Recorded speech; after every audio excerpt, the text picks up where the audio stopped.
Ito ang pinakamatinding manduruga sa Angeles City. Sir, sila nga nanduga sa akin eh. Akalain mo ba namang... Ito ka talaga ano? Pati yung mga walang malay na kumakain, pinagdawit mo sa... nanduga Sige sir. na! Pare ka ba? Akala ko, i-engineer mo na kami ni paring Ron eh. Uy, Pinoy, baka hindi importante yung sasabihin mo sa akin. Wala pa akong tulog. Init naman kagad ng ulo mo eh. Upo ka muna. Upo ka muna. Easy lang. Sino? Pare Pinoy! Pare Ronnie! Oy. Ayos! Oh, ano saan ang meeting na to? Parang iba, kamusta siya diligence mo sa club? Diligence? Diligence? Mahina nga dahil walang mga pera yung mga customers ko sa club. Ikaw, Al Capone, kamusta kita sa dyaryo at sa magazine? Gaya din ng dati. Pare-barya pa rin. Ikaw, De Niro. Gutom. Mainit sa Quiapo ngayon eh. Pumupuro lang ang mga daliri ko. Madaling salita. Lahat tayo kailangan ng pera. Parang Binoy. Lagi na lang tayong kapos. Kailangan gumawa na tayo ng paraan para umangat naman ang buhay natin. At kailangan magtulong-tulong tayo. Payag ba kayo? Oo, payag kami. Oo, payag kami. Kailangan lang natin tamang diskarte at lakas ng loob.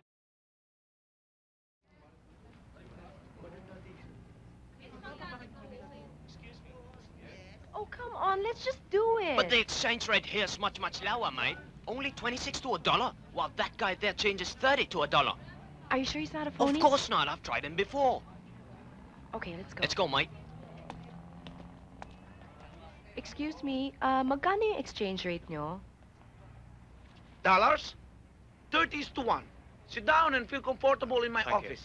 I'm gonna change for how much? 500. 500. Okay. That is equivalent to 15,000 pesos. Okay, See, I told you.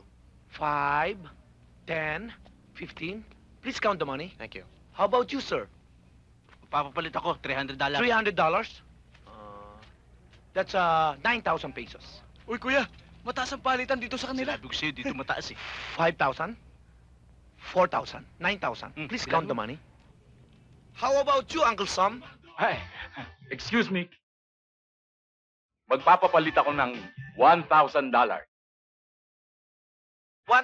$1,000? May pera ka pa ba dyan? Marami akong pera. Good. By the way, sir, where are you from? Angeles. Los Angeles? Pampanga. Pampanga? Wow! $1,000 equivalent to 30,000 pesos. Okay. Ilalagay sa envelope.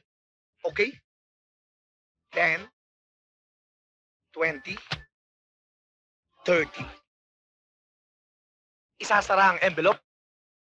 Do you want to count the money? No, it's okay. I trust you. Thank you, Uncle Sam. Okay, see you. Bye!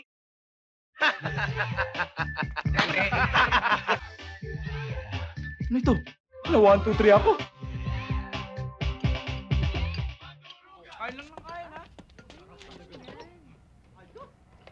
Pakiabot nga yun. Hello.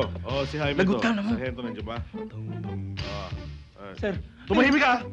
Si Pepe Tisoy Sarge, na tikulan namin dito. Dito sa may Aloy's Restaurant sa may Timog Avenue, sir. Okay, sir. Boss, ano kaso niyan? Ito si Pepeng Tisoy. Matagal na namin minamanmanan to. Ito ang pinakamatinding manduruga sa Angeles City. sir, sila nga nanduga sa akin eh. Akalain mo ba namang... Ito ka talaga ano? Pati yung mga Sir, walang naman. malay na kumakain, tinagdawit mo sa mo. sila ito Ha? na nanduga, Sige sir. na. Sir!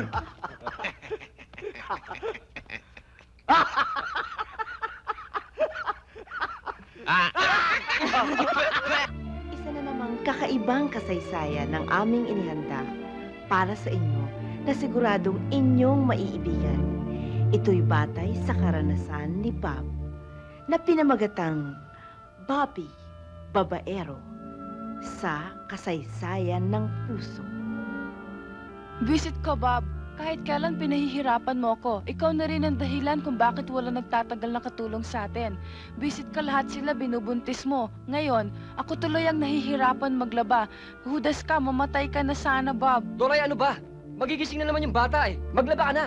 Visit ka, huwag kang mainis. At baka ipalamon ko sa'yo tong dami ng labahin ko. Maganda boses mo, Iha. Kaya lang medyo hindi makinis ang diction mo sa Tagalog eh. Yung... Maganda talaga ang boses mo, Elaine. Kaya lang, may suggestion sa direct na baka daw pwedeng itry mo yung commercial modeling. Sa mga print ads ba? At sa mga TV commercials. Matutulungan ka rin niya doon.